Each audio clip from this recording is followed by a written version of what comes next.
Missing medication, late bills, and empty mailboxes. All problems you've raised to the 10 Investigates team over the past several months. You want to know and what's going on with the U.S. Postal Service here in Central Ohio. We want to get answers. 10 Investigates put the Postal Service to the test. Tonight, 10 TV's Olivia Gugino shares our findings. Olivia. Yeah, Andrew, Yolanda, I spent an entire day dropping off letters to about 40 different mailboxes spread out across Columbus and its surrounding communities. I found each of the mailboxes through the Postal Service's website. I went to Upper Arlington, Bexley, Grove City, Dublin, downtown Columbus, just to name a few of the locations. I dropped off 2 letters in each mailbox, and I was initially going to send them here to 10 TV, but was concerned I wouldn't have access to the mailbox every day at the same time to keep that data consistent. So instead, I sent them to my apartment, which is within city limits. I checked my mailbox every single day in the 2 o'clock hour for 10 days straight, weekends included. Here are the results. Just as we are pulling up, Melinda Polling's mailman is delivering in her North Linden neighborhood. The most recent thing is I was missing a letter from the bank. Melinda says she has been having issues with the Postal Service throughout the pandemic. She sent several emails asking them for answers. She says her issues haven't been resolved. I was actually had ordered a birth certificate, a copy of my birth certificate.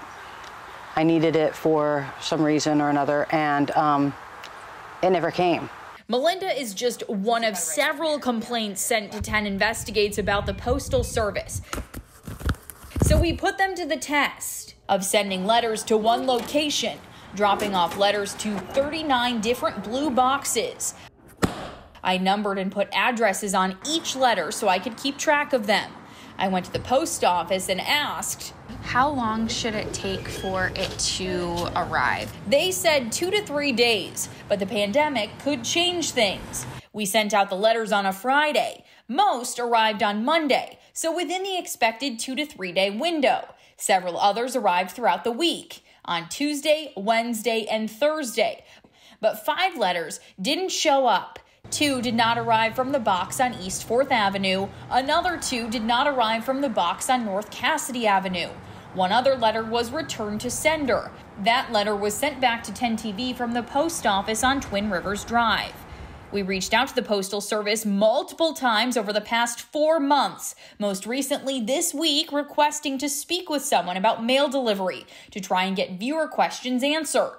We told them we had open availability. A spokeswoman has repeatedly denied our interview requests and sent us a statement that reads in part, "We are experiencing employee shortages in some areas, so that may cause residents to receive mail at a later time in the day. We gladly work to address any specific issue from the community when brought to our attention, and we encourage customers to reach out to their local postal station." We also explained our experiment to the Postal Service more than 2 weeks before our air date and asked for a response once again. They pointed us to their latest numbers showing that across the country between April 1st and June 24th, about 94% of mail was delivered on time, which on the Postal Service's website says is up to 5 days. In our experiment, about 92% of mail was delivered on time.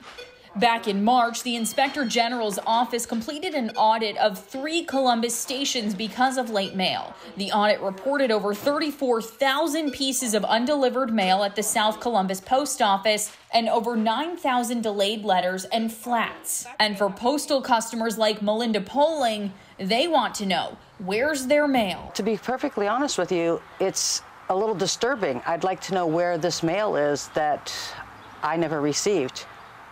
What's happening with it? Where'd it go?